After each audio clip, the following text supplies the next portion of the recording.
Hey guys, how you doing? Dan McGee, welcome to my garage. I'm gonna be working on my bucket again today, but I got a bunch of remarks on it, not a bunch, a few, about the weight of it and the way it's a lot of weight for the front end. Well, there's a lot of truth to that actually. Because when you look at it, the way it's put together, your plow is being picked up by the winch, which is connected right to the front end. Now, actually, the bottom of the plow is connected right to the front, too. So, all of that weight is going on a 3/4 inch spindle, which is actually it's strong, but it's probably not made for the amount of weight that this is going to be, even without anything in it. So I did some research on some different front loader attachments that people had on these tractors. Well, I found one on an old, I think it was like a 1963 Cub, and it was called a Danco, Danco bucket. And it was a neat design. It was not like any of the other mounts that I've seen. A lot of the other ones they just mount underneath here, and then they bolt down. Well, this one here was different because it actually mounted to the back axle, and then it mounted to the frame here, and then it actually went forward and kept going, and then the hydraulic pump was sitting right here. Well, I know I'm not going to do that, and it's going to be a little different than that. But what I decided to do was build a front loader that I can take off and on and off with just bolts. So there'll be some welding, but the welding will be within the parts that I'm making.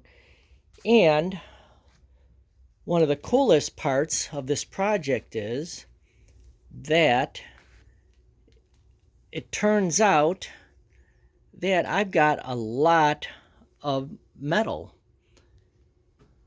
So this was a weight machine I bought, probably 25, 30 years ago.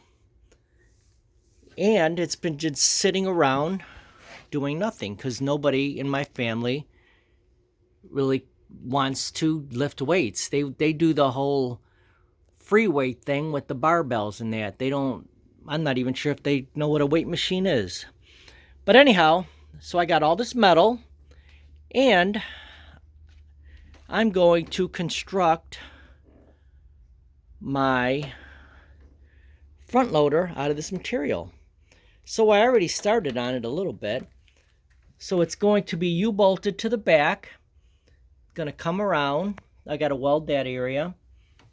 And then it'll be bolted here. I'm going to put a brace that goes underneath, and then it'll be bolted here too. And I'm thinking I might put a weld on here and bolt it up here too. So it's going to be super strong. The only thing I'm probably going to do to make it a little stronger where these two meet, I might do like a brace that goes along here to make sure that that's nice and strong where those two meet. And I'm also going to be putting a brace in here too in the back. So then the other part is going to the uprights that are going to hold the cylinders are going to be bolted to that, which I'll probably put a piece of 1/4 inch or something heavier duty to mount to. So then it's gonna go up, and then there'll be the pivot point, which will be about right here. Then it'll come down and just like, you know, the others. So what I'll end up doing is taking, for the summertime, I'll end up taking the springs off, and then removing this pin, and then that's the pivot point, and then this plow just comes right off. And then I'll take this the brackets off.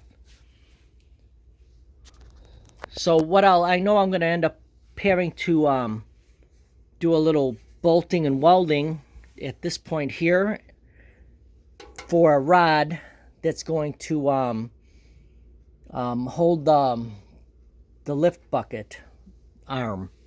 So I'll have to do that on both sides. So anyways, oh, I know what I wanted to say too. I'm not sure if any of you guys have cut metal lately, but they got this awesome these new blades now, which I didn't even know they existed. So you can actually cut steel with the circular saw now. I've got this big 15-inch saw for cutting steel, but it's one of those that have the big grinding wheel on it, and that thing just sparks like crazy, and it when you're done, the piece is like burning hot. Well, for the heck of it, I seen this on YouTube, and I went and bought it, and it honestly, it cuts like butter, and no heat at all. So it's pretty cool stuff. I highly recommend anybody that's hasn't looked into cutting metal lately and does metal projects, look into these blades. They actually have chop saws that you can't use a regular chop saw, by the way. You can't buy like a 12 or 15-inch blade like this and put it in a regular chop saw, because they are the RPMs are way too fast. So something to think about. Don't buy the blade and think you're going to throw it in your chop saw, because your chop saw goes probably like 4 times faster than it should, and you'll end up burning the blades up and probably throwing some teeth off of it. But anyhow, they do actually make a low RPM chop saw specifically for cutting the metal. So that's all the research that I've been doing about this. So I'll probably end up buying one of those chop saws, but not for this project. I can do all the cutting with that circular saw for now. And like I was telling you about the other video, everything's going to be gas welded with this little welder. Since I don't have a TIG or MIG or ARC, and I really don't want to throw a bunch of sparks around in this garage anyways. So that's about all. Have a great Saturday. Talk to you later. Bye.